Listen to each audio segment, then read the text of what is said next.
Good morning दोस्तों, मैं हसनैन रज़ा exam वाला में फिर से आपका स्वागत है। तो पिछला क्लास जो है हम लोग देखे थे, झारखंड का उत्पाद सिपाही का सिलेबस देख चुके थे। झारखंड के सीजीएल मतलब कि जेएसएससी सीजीएल यानी कि जेएसएससी सचिवालय का जो एग्ज़ाम है उसका भी सिलेबस देख चुके थे। और उसके बाद इंटरमीडिएट जो जेएसएससी कलर का एग्ज़ाम होने वाला है उसका भी सिलेबस देख चुके थे। तो अब जो है हम लोग झारखंड का क्लास स्टार्ट करेंगे। तो झारखंड के क्लास में जो सबसे पहले हम लोग पढ़ने वाले हैं वो झारखंड का भूगोल पढ़ने वाले हैं, क्योंकि अगर आप भूगोल को बढ़िया से समझ जाते हैं, झारखंड का मानचित्र समझ जाते हैं, झारखंड का स्थिति समझ जाते हैं, तो कोई भी चीज़ आपको पढ़ने में आसानी होगा। चाहे वो आप झारखंड का इतिहास पढ़िए, वो भी पढ़ने में आपको आसानी मिलेगा। झारखंड का पॉलिटी पढ़िएगा, वो भी पढ़ने में आपको आसानी मिलेगा। झारखंड का अर्थशास्त्र इकोनॉमिक्स भी पढ़िएगा तो वो भी पढ़ने आपको आसानी मिलेगा। तो चलिए आज जो हम लोग क्या देखेंगे, झारखंड के भूगोल के बारे में देखेंगे। किस चीज़ के बारे में देखेंगे? झारखंड का भूगोल।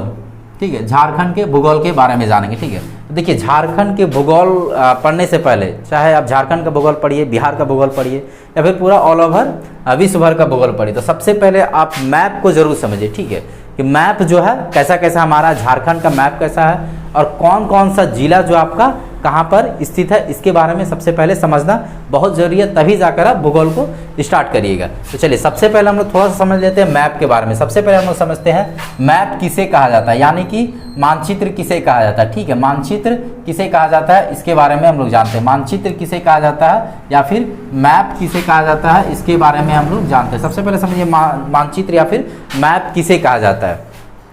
पृथ्वी के किसी भी भूभाग को, पृथ्वी के किसी भी भूभाग को अगर हम लोग कागज़ पर उतारते हैं तो उसे क्या कहा जाता है? मानचित्र कहा जाता है। पृथ्वी के किसी भी भूभाग को अगर हम कागज़ पर उतारते हैं तो उसे मैप कहा जाता है। जैसे कि आप जानते होंगे झारखंड, झारखंड क्या पृथ्वी का ही एक भूभाग है। अगर हम लोग उसे कागज़ पर उतार देंगे तो क्या बन जाएगा? मानचित्र बन जाएगा। इसी प्रकार से देखते हैं भारत, भारत भी क्या है? एक पृथ्वी का ही हिस्सा है। अगर हम लोग इसको कागज़ पर उतारते हैं तो ये क्या कहलाता है? आपका मानचित्र कहलाता है। मतलब कि सीधा आप किसी जिला को ले लीजिए, जैसे कि बोकारो जिला, बोकारो जिला पृथ्वी का हिस्सा, अगर आप इसे कागज़ पर उतार देते हैं तो वो क्या कहलाता है? आपका मानचित्र कहलाता है। मतलब कि पृथ्वी के किसी भी हिस्से को अगर आप कागज़ पर उतारते हैं तो वह आपका मानचित्र यानी कि मैप कहलाता है। मैप जो आपका 3 प्रकार का होता है। मैप कितने प्रकार का होता है? 3 प्रकार का होता है। सबसे पहला आता है आपका पॉलिटिकल मैप। सबसे पहला क्या आता है आपका?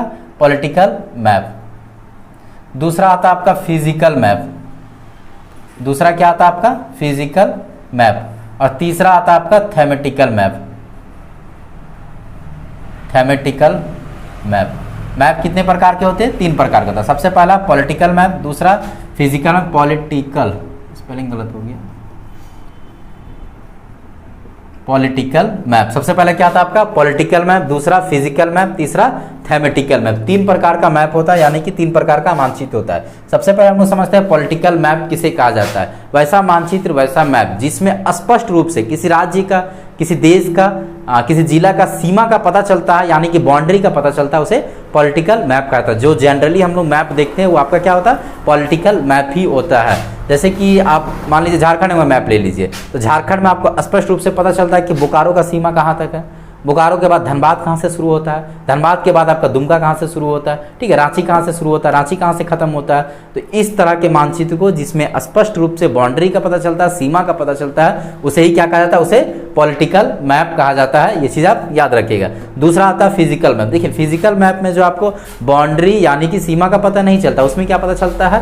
प्राकृतिक महत्व के चीज़ जिसमें दर्शाए हुए रहते हैं उसे क्या कहा जाता है? फिजिकल मैप कहा जाता है। उसे क्या कहा जाता है? फिजिकल मैप कहा जाता है। जैसे कि आप देखते होंगे जिस मानचित्र में पर्वत दर्शाया हुआ रहता है उसे क्या कहा जाता है? फिजिकल कहा जाता है। पर्वत हो गया, समुद्र का इलाका हो गया, मैदानी क्षेत्र हो गया, वो सब जिस मैप में दर्शाया हुआ रहता है, जिस मानचित्र में दर्शाया हुआ रहता है उसे क्या कहते हैं? फिजिकल मैप कहते हैं। जैसे कि आप देखते होंगे किसी किसी मैप में ग्रीन वाला जो हिस्सा है वो मैदानी क्षेत्र के लिए दर्शाया हुआ रहता है, जो भूरा वाला हिस्सा है वो आपका पहाड़ी क्षेत्र के लिए यानी कि पठारी क्षेत्र के लिए दर्शाया हुआ रहता है। इसी तरह से पीला वाला जो क्षेत्र है वो आपका मरुस्थलीय क्षेत्र के लिए दर्शाया हुआ रहता है। इसी प्रकार से जो सफ़ेद या फिर नीला वाला जो क्षेत्र है वो समुद्री इलाका के लिए दर्शाया हुआ रहता है, उसे ही क्या कहा जाता है? फिजिकल मैप कहा जाता है। और उसमें जो आपका रंगों का महत्व होता है, फिजिकल मैप में किस चीज़ का महत्व होता है? रंगों का महत्व होता है। पीला रंग किसके लिए? मरुस्थलीय क्षेत्र के लिए। भूरा रंग किसके लिए? पठारी क्षेत्र के लिए। हरा रंग किसके लिए होता है? मैदानी क्षेत्र के लिए होता है, ठीक है। इसी प्रकार से नीला रंग किसके लिए होता है? आपका समुद्री इलाका के लिए नीला रंग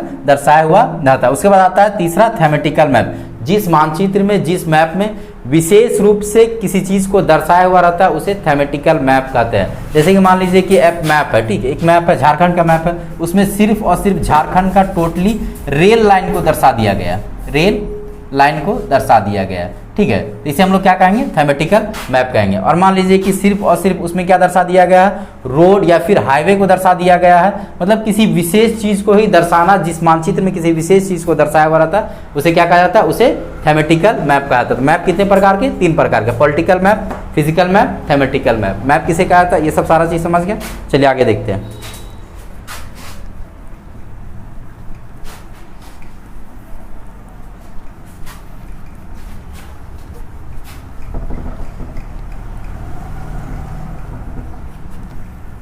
चलिए अब हम लोग समझते हैं झारखंड के बारे में, ठीक है। अब किसके बारे में हम लोग समझते हैं, झारखंड के बारे में समझते हैं। देखिए थोड़ा सा हम लोग जान लेते हैं कि झारखंड का गठन जो है कैसे कैसे किया गया है, उसके बारे में जान लेते हैं। देखिए 1912 से पहले, अगर आप हिस्ट्री पढ़े होंगे, ठीक है, ऑल ओवर इंडिया का अगर हिस्ट्री आप पढ़े होंगे तो उसमें मालूम होगा आपको कि 1912 से पहले, चाहे वो बिहार हो, बिहार के साथ साथ झारखंड, और झारखंड के साथ साथ उड़ीसा, और इधर आपका पश्चिम बंगाल, ये चारों राज्य मिलाकर क्या कहलाता था, ये चारों राज्य मिलाकर बंगाल प्रांत कहलाता था। क्या कहलाता था, बंगाल प्रांत, यानी कि बंगाल प्रेसिडेंसी कहलाता था, ये चारों राज्य मिलाकर। ये हम बात करें आपका 1912 से पहले का बात करें, ठीक है। 1912 से पहले बिहार हो गया, वर्तमान का झारखंड, वर्तमान का उड़ीसा और पश्चिम बंगाल, ये सारा का सारा आपका क्या कहलाता था, बंगाल प्रांत कहलाता था। लेकिन 22 मार्च 1912 ईस्वी को, कब, 22 मार्च, नोट करते जाइएगा, ठीक है, 22 मार्च 1912 ईस्वी को जो है ये अलग कर दिया, मतलब कि बंगाल से अलग हो गया कौन, बिहार। और बिहार जो कि वर्तमान में झारखंड भी इसमें आता था, और उड़ीसा, वर्तमान का झारखंड और उड़ीसा उस समय बिहार में ही आता था। तो 1912 में, 22 मार्च 1912 में जो अलग कर दिया गया, 2 राज्य बनाया गया, 2 प्रांत बनाया गया। एक हुआ आपका बंगाल प्रांत और दूसरा ये क्या कहलाया, बिहार प्रांत, ठीक है, ये दूसरा क्या कहलाया आपका, बिहार प्रांत। फिर कालांतर में जाकर आगे चलकर जो है आपका इससे जो है अलग हो गया, मतलब कि बिहार से अलग हो गया, टूटकर कौन बन गया, उड़ीसा राज्य बन गया, टूटकर कौन बन गया, उड़ीसा राज्य बन गया। ये कब बना आपका, 1 अप्रैल 1936 ईस्वी को, ठीक है, 1 अप्रैल 1936 ईस्वी को जो है उड़ीसा बन गया, बिहार से अलग होकर क्या बन गया आपका, उड़ीसा बन गया, ठीक है। और उसके बाद बिहार कब बना आपका, 1912, 22 मार्च 1912 को जो है बिहार बन गया।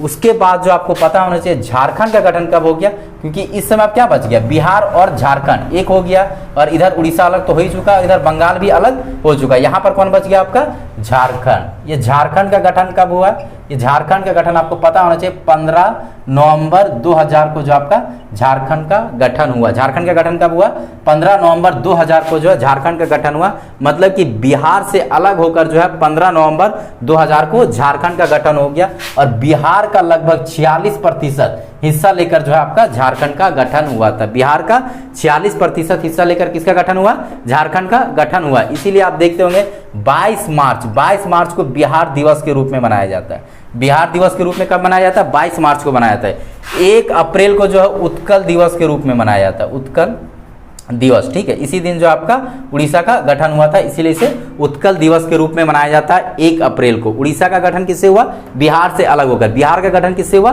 बंगाल प्रांत से अलग होकर। और झारखंड का गठन भी किससे हुआ, बिहार से अलग होकर जो झारखंड का गठन हुआ। 15 नवंबर 2000 को झारखंड का गठन हुआ, और ये जो आपका झारखंड 28वां राज्य बना था। भारत का 28वां राज्य कौन बना था, झारखंड बना था। और झारखंड जो है बिहार का 46% हिस्सा लेकर जो है झारखंड का गठन हुआ था। चलिए अब हम लोग थोड़ा सा मैप समझ लेते हैं। किसका मैप समझेंगे, झारखंड का मानचित्र के बारे में जान लें कि कौन कौन सा जिला जो आपका कहां पर स्थित है, ठीक है। आपको पता होना चाहिए कि झारखंड जो है किस किस राज्यों के साथ सीमा साझा करता है, और कौन कौन सा जिला जो है किस किस राज्यों के साथ सीमा साझा करता है, इसके बारे में हम लोग देख लेते हैं। चलिए आगे बढ़ते हैं, 1 मिनट रुकिएगा। चलिए दोस्तों, हम लोग जो है गठन तक देख चुके थे कि 15 नवंबर 2000 को जो है झारखंड का गठन हो गया था। किससे अलग करके झारखंड का गठन किया गया था, बिहार से अलग करके जो है झारखंड का गठन किया गया था। बिहार का 46% हिस्सा लेकर जो है झारखंड का गठन हुआ था। चलिए अब हम लोग आगे देखते हैं। आगे सबसे पहले हम लोग देखेंगे झारखंड जो है जब गठन हुआ था, मतलब कि झारखंड का जब गठन हुआ था उस समय जो है झारखंड में टोटल 18 जिले बनाए गए थे, ठीक है। टोटल झारखंड में कितने जिले बनाए गए थे? उस समय 18 जिले बनाए गए थे। वर्तमान में आपका कितना जिला है? वर्तमान में जिलों की संख्या जो आपका 24 है। ये चीज़ आप याद रखिएगा और साथ में 5 प्रमंडल के बारे में जरूर याद रखिएगा, ठीक है। बाकी और भी डिटेल जो है बाद में बता दिया जाएगा। अभी आप इतना याद रखिए, जब बनाया गया था उस समय 18 जिला, वर्तमान में 24 जिला और 5 प्रमंडल के बारे में आप याद रखिएगा। तो चलिए आगे बढ़ते हैं। सबसे पहले हम लोग देखते हैं कि झारखंड जो है भारत के कितने राज्यों के साथ सीमा बनाता है, क्योंकि आपको पता होना चाहिए झारखंड जो है एक स्थलबद्ध राज्य है, ठीक है। स्थलबद्ध राज्य, स्थलबद्ध मतलब क्या होता है? जो चारों तरफ से स्थल से घिरा हो उसे क्या कहा जाता है? स्थलबद्ध कहा जाता है, ठीक है। तो झारखंड जो है चारों तरफ से स्थल से घिरा है, इसका मतलब किसी न किसी राज्य से घिरा होगा, ठीक है। तो झारखंड जो है कुल 5 राज्यों से घिरा हुआ है। झारखंड कुल 5 राज्यों से जो है झारखंड आपका घिरा हुआ। झारखंड कितने राज्यों से घिरा हुआ? 5 राज्यों से घिरा हुआ। उसमें से अगर बात किया जाए उत्तर में, झारखंड के उत्तर में कौन सा राज्य स्थित है? तो झारखंड के उत्तर में जो है बिहार राज्य स्थित है। और एग्जाम में एक बार पूछा जा चुका है कि झारखंड का जो गठन हुआ है बिहार के किस हिस्से से हुआ? तो बिहार के दक्षिण हिस्से से जो आपका झारखंड का गठन हुआ। तो जाहिर सी बात है, जब दक्षिण में झारखंड है तो उत्तर में कौन हो जाएगा? बिहार। झारखंड के उत्तर में कौन है? बिहार राज्य स्थित है। झारखंड के पूरब में अगर बात किया जाए तो पश्चिम बंगाल स्थित है। झारखंड के पूरब में कौन सा राज्य स्थित है? पश्चिम बंगाल स्थित है, ठीक है। झारखंड के दक्षिण में जो आपका उड़ीसा राज्य स्थित है, ठीक है। झारखंड के दक्षिण में कौन सा राज्य स्थित है? उड़ीसा राज्य स्थित है। और झारखंड के पश्चिम में जो आपका छत्तीसगढ़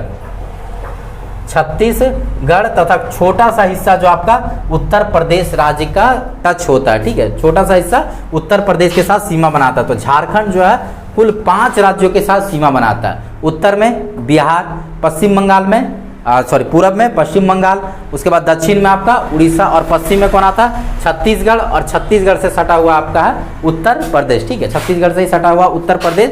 तो पश्चिम की तरफ से जो है छत्तीसगढ़ और उत्तर प्रदेश पश्चिम की ओर से सीमा बनाता है, उत्तर की ओर से बिहार सीमा बनाता है, पूरब की ओर से पश्चिम बंगाल सीमा बनाता है और दक्षिण की ओर से उड़ीसा सीमा बनाता है। ये 5 राज्य का नाम आप जरूर याद रखिएगा। चलिए अब हम लोग आगे बढ़ते हैं कि झारखंड का जो 24 जिला है, वर्तमान में झारखंड में कितने जिले हैं? वर्तमान में जो है झारखंड में 24 जिले हैं। और ये जो 24 जिला आपका किस किस राज्य के साथ सीमा बनाता है इसके बारे में जान लेते हैं, ठीक है। 24 जिला जो है किस किस राज्यों के साथ सीमा बनाता है उसके बारे में जान लेते हैं। सबसे पहले हम लोग जानते हैं बिहार। बिहार के साथ जो है झारखंड का 10 जिला सीमा बनाता है, मतलब कि बिहार के साथ झारखंड का 10 जिला बाउंड्री शेयर करता है। उसके बाद वहीं पश्चिम बंगाल में बात किया जाए तो पश्चिम बंगाल के साथ भी आपका झारखंड का टोटल 10 जिला जो है सीमा साझा करता है। वहीं उड़ीसा का बात किया जाए तो उड़ीसा के साथ जो है झारखंड का 4 जिला सीमा साझा करता है। छत्तीसगढ़ के साथ भी झारखंड का 4 जिला सीमा साझा करता है। और उत्तर प्रदेश के साथ मात्र 1 जिला जो है आपका सीमा साझा करता है, मतलब कि बाउंड्री बनाता है। ये चीज़ आप याद रखिएगा। तो सबसे पहले हम लोग जानते हैं बिहार के बारे में। और बिहार जो आपका बिहार के साथ झारखंड का कौन कौन सा जिला सीमा साझा करता है उसके बारे में हम लोग जान लेते हैं, ठीक है। तो सबसे पहले यहाँ पर आपका आता है छोटा सा हिस्सा गढ़वा, ठीक है। सबसे पहले क्या आता है आपका? गढ़वा। फिर यहाँ पे आपका कौन सा जिला आ जाएगा? पलामू। ये आपका हो गया गढ़वा, ठीक है। देखिए ये हिस्सा आपका बिहार से हो जाता है। इधर यहाँ से लेकर यहाँ तक आपका कौन सा हिस्सा आता है? छत्तीसगढ़ का हिस्सा आता है। यहाँ पर आप याद रखिएगा इधर से बिहार और यहाँ तक ये आपका पश्चिम बंगाल का हिस्सा आता है, ऊपर वाला बिहार का हिस्सा। तो सबसे पहला गढ़वा। दूसरा नंबर में आता है आपका पलामू। दूसरा में कौन आता है आपका? पलामू। तीसरा में आता है आपका छोटा सा जिला है चतरा, ठीक है। तीसरा में कौन आता है आपका? चतरा। फिर आता है आपका हजारीबाग। फिर कौन आता है आपका? हजारीबाग। उसके बाद कौन आता है आपका? हजारीबाग। उसके बाद एक छोटा सा हिस्सा यहाँ पर आता है कोडरमा, ठीक है। ये आपका क्या हो जाएगा? कोडरमा। फिर यहाँ पर हिस्सा कौन सा आता है आपका? गिरिडीह। ये कौन सा हिस्सा आता है आपका? गिरिडीह। ये आपका कौन सा हो गया? गिरिडीह, ठीक है। ये आपका कौन सा हो गया? गिरिडीह। गिरिडीह के बाद यहाँ पर आपका आता है देवघर, ठीक है। ये आपका क्या हो जाएगा? देवघर। फिर ये आपका हिस्सा कौन सा आता है? दुमका। यहाँ पर कौन सा हिस्सा आपका? दुमका का हिस्सा, ठीक है। ये आपका दुमका जो आपका पश्चिम बंगाल के साथ भी सीमा साझा करता है और बिहार के साथ भी सीमा साझा करता है। ये चीज आप याद रखिएगा। फिर यहाँ आता आपका गोड्डा और लास्ट में ये हिस्सा आपका किसका आता है? साहेबगंज का। ये आपका हिस्सा किसका आता है? साहेबगंज का। ये आपका किसका आता है? साहेबगंज का। तो अभी हम बताएं कि झारखंड का 10 जिला जो आपका बिहार के साथ सीमा साझा कर रहा है। सबसे पहला गढ़वा, पहला नंबर में आपका गढ़वा। दूसरा में पलामू, 3 चतरा, हजारीबाग, कोडरमा, गिरिडीह, देवघर, दुमका, गोड्डा, साहेबगंज। 1 2 3 4 5 6 7 8 9 और 10। ये टोटल कितने हो गए? 10 जिले ऐसे हैं जो किसके साथ सीमा साझा कर रहा है, आपका इसके साथ बिहार के साथ सीमा साझा कर रहा है। अब हम लोग देखते हैं बंगाल के साथ। बंगाल के साथ सबसे पहला आता है आपका साहेबगंज। साहेबगंज जो आपका बिहार और पश्चिम बंगाल दोनों के साथ सीमा साझा करता है। तो ये आपका दूसरा में आ जाएगा पाकुड़। दूसरा में कौन आ जाएगा आपका पाकुड़। पहला में साहेबगंज, दूसरा में पाकुड़, तीसरा में आपका दुमका, क्योंकि हम बता चुके आपको कि दुमका जो है बिहार के साथ भी सीमा साझा करता है और आपका पश्चिम बंगाल के साथ भी सीमा साझा करता है। दुमका के बाद आता है आपका जामताड़ा, ठीक है। उसके बाद कौन सा आता है आपका जामताड़ा। जामताड़ा के बाद फिर यहाँ पर हिस्सा है आपका धनबाद। फिर कौन सा हिस्सा आपका धनबाद। देखिए मैप में थोड़ा सा गड़बड़ लग रहा है, लेकिन आप जब मैप देखिएगा तो आपको सारा कुछ क्लियर हो जाएगा, ठीक है। तो सबसे पहला साहेबगंज, पाकुड़, दुमका, जामताड़ा, धनबाद। फिर यहाँ पर आपका कौन सा आता है बोकारो, ठीक है। फिर ये हिस्सा बोकारो भी इसके साथ सीमा साझा कर रहा है, ऐसे बना देते हैं। ये आपका बोकारो, ये बोकारो हो गया। बोकारो के साथ आपका रामगढ़ का भी हिस्सा, रामगढ़ का भी हिस्सा आपका किसके साथ सीमा साझा करता है, पश्चिम बंगाल के साथ सीमा साझा करता है। फिर रांची का भी हिस्सा आपका किसके साथ सीमा साझा करता है, रांची का भी हिस्सा आपका जो है पश्चिम बंगाल के साथ सीमा साझा करता है। रांची का भी हिस्सा सीमा साझा करता है। 1 हो गया, 2, 3, 4, 5, 6, 7, 8 और यहाँ पर आपका एक आ जाएगा सरायकेला खरसावां, ठीक है। यहाँ पर आपको पता होना चाहिए कौन सा राज्य है, सरायकेला खरसावां यहाँ पर जिला है, ठीक है। सरायकेला खरसावां भी आपका पश्चिम बंगाल के साथ सीमा साझा करता है। और एक लास्ट जो आपका पूर्वी सिंहभूम, ठीक है, पूर्वी सिंहभूम भी आपका जो है पश्चिम बंगाल के साथ सीमा साझा करता है। तो 10 जिला यहाँ भी हो गया। सबसे पहला साहेबगंज, दूसरा पाकुड़, तीसरा दुमका, चौथा में आपका जामताड़ा, पांचवा में धनबाद, छठा में बोकारो, रामगढ़, रांची, सरायकेला खरसावां और पूर्वी सिंहभूम। ये टोटल 10 जिला जो आपका पश्चिम बंगाल के साथ सीमा साझा करता है, ये चीज आप याद रखिएगा। तो 10 जिला बिहार के साथ सीमा साझा कर रहा है, 10 जिला पश्चिम बंगाल के साथ सीमा साझा कर रहा है। अब हम लोग देखते हैं किसके बारे में, उड़ीसा के बारे में देखते हैं। उड़ीसा के साथ जो है झारखंड का 4 जिला सीमा साझा करता है। उसमें से सबसे पहला आपका आता है पूर्वी सिंहभूम। पूर्वी सिंहभूम आप देख रहे हैं उड़ीसा के साथ भी सीमा साझा करता है और आपका किसके साथ, पश्चिम बंगाल के साथ भी सीमा साझा करता है। उसके बाद यहाँ पर आ जाएगा आपका एक पश्चिमी सिंहभूम, यहाँ पर बड़ा जिला है पश्चिमी सिंहभूम, यहाँ पर पश्चिमी सिंहभूम, ठीक है। ये पश्चिमी सिंहभूम हो गया। उसके बाद सरायकेला खरसावां का भी छोटा हिस्सा जो आपका इसके साथ सीमा साझा कर रहा है, ठीक है। सरायकेला का छोटा हिस्सा जो है इसके साथ, मतलब कि पहला में आपका पूर्वी सिंहभूम, दूसरा में सरायकेला खरसावां, तीसरा में पश्चिमी सिंहभूम और लास्ट में एक याद रखिएगा सिमडेगा, ठीक है। लास्ट में कौन सा हो जाएगा आपका सिमडेगा। तो टोटल जो है उड़ीसा के साथ कितने जिले सीमा साझा कर रहा है, 4 जिला, पूर्वी सिंहभूम, सरायकेला खरसावां, पश्चिमी सिंहभूम और आपका सिमडेगा। ये टोटल 4 जिला जो आपका किसके साथ बाउंड्री बना रहा, उड़ीसा के साथ बाउंड्री बना रहा। अब हम लोग देखते हैं छत्तीसगढ़ के बारे में। छत्तीसगढ़ से आपको पता होना चाहिए, छत्तीसगढ़ भी जो है झारखंड का 4 जिला जो है छत्तीसगढ़ के साथ सीमा साझा करता है, ये चीज आप याद रखिएगा। तो इसमें सबसे पहला आपका आता है सिमडेगा। सिमडेगा क्योंकि उड़ीसा के साथ भी सीमा साझा कर रहा है और आपका छत्तीसगढ़ के साथ भी सीमा साझा कर रहा है, कौन सा, सिमडेगा जिला। उसके बाद यहाँ पर कौन सा आता है आपका एक गुमला, ठीक है। यहाँ पर कौन सा आता है आपका गुमला, यहाँ पर कौन सा गुमला। गुमला भी आपका छत्तीसगढ़ के साथ सीमा साझा कर रहा है, छत्तीसगढ़ के साथ गुमला भी सीमा साझा कर रहा है। यहाँ पर आपका एक आता है लातेहार, ठीक है। तो 1 सिमडेगा, 2 गुमला, 3 लातेहार, एक चौथा आपका कौन सा हो जाएगा गढ़वा। मतलब कि ये 1 हो जाएगा, ये 2 हो जाएगा, ये आपका 3 नंबर का, ये 4 नंबर का। तो टोटल छत्तीसगढ़ के साथ भी आपका 4 जिला सीमा साझा कर रहा है। सिमडेगा हो जाएगा, गुमला हो जाएगा, लातेहार हो जाएगा और आपका गढ़वा हो जाएगा। ये 4 जिला किसके साथ सीमा साझा कर रहा है, छत्तीसगढ़ के साथ। 4 जिला इधर उड़ीसा के साथ सीमा साझा कर रहा है, इधर आपका पश्चिम बंगाल के साथ सीमा साझा कर रहा है और इधर आपका बिहार के साथ सीमा साझा कर रहा है। ये चीज आप याद रखिएगा। और 2 जिला का नाम और याद रखिएगा आप। एक तो सबसे पहला आता है लोहरदग्गा एक ऐसा जिला है जो किसी भी राज्य के साथ सीमा साझा नहीं करता है। अब वहीं रांची के नीचे है आपका खूंटी, ठीक है। रांची के नीचे कौन सा जिला स्थित है, खूंटी। ये लोहरदग्गा और खूंटी जो है किसी भी राज्य के साथ सीमा साझा नहीं करता। झारखंड का 2 ऐसा जिला है जो किसी भी राज्य के साथ सीमा साझा नहीं करता, बाकी आप देख सकते हो। उसके बाद अगर उत्तर प्रदेश के साथ बात किया जाए तो उत्तर प्रदेश, नोट देके आप लिख लीजिएगा कि उत्तर प्रदेश के साथ जो है झारखंड का 3 जिला से, सॉरी, उत्तर प्रदेश जो है आपका गढ़वा के साथ सीमा साझा करता है। उत्तर प्रदेश किसके साथ सीमा साझा करता है, गढ़वा के साथ सीमा साझा। और ये गढ़वा जो है 3 राज्यों के साथ सीमा साझा कर रहा है। सबसे पहला छत्तीसगढ़ के साथ भी सीमा साझा कर रहा है, उसके साथ साथ उत्तर प्रदेश के साथ भी सीमा साझा कर रहा है, और ऊपर में आप देख सकते हैं बिहार के साथ भी सीमा साझा कर रहा है। तो गढ़वा एक मात्र ऐसा जिला है झारखंड का जो 3 राज्यों के साथ सीमा साझा करता है। किसके? इसके साथ, छत्तीसगढ़ के साथ, छत्तीसगढ़ के साथ साथ उत्तर प्रदेश के साथ भी और बिहार के साथ भी। ये गढ़वा 3 राज्यों के साथ सीमा साझा कर रहा है। और वहीं उत्तर प्रदेश का बात किया जाए कि उत्तर प्रदेश झारखंड के किस जिले के साथ सीमा साझा करता है, तो आपका गढ़वा आंसर हो जाएगा। ठीक है, 2-3-4 पॉइंट आपको याद रखने का जरूरत है। जैसे कि सिमडेगा के बारे में आप याद रखिएगा कि सिमडेगा जो आपका छत्तीसगढ़ और उड़ीसा दोनों के साथ सीमा साझा करता है। इसी प्रकार से पूर्वी सिंहभूम आपका पश्चिम बंगाल और उड़ीसा दोनों के साथ सीमा साझा करता है। इसी प्रकार से साहेबगंज पश्चिम बंगाल और बिहार दोनों के साथ सीमा साझा करता है। ये चीज आप याद रखिएगा। दुमका को भी याद रखिएगा, दुमका बिहार और पश्चिम बंगाल दोनों के साथ सीमा साझा करता है। वहीं सरायकेला खरसावां आपका उड़ीसा और पश्चिम बंगाल दोनों के साथ सीमा साझा करता है। ये सारा चीज आप याद रखिएगा। ठीक है, ये क्लियर हो गया। तो उसके बाद अभी हम आपको बताएं कि झारखंड में जो है कुल कितने प्रमंडल है। कुल प्रमंडलों की संख्या जो आपका 5 है। झारखंड में कुल प्रमंडलों की संख्या कितनी है?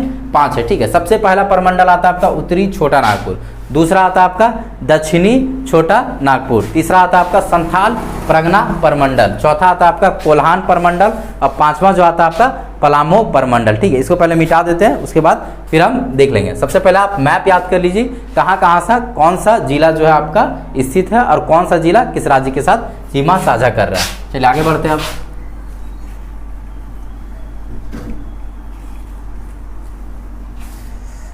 एक मिनट रुक जाइएगा।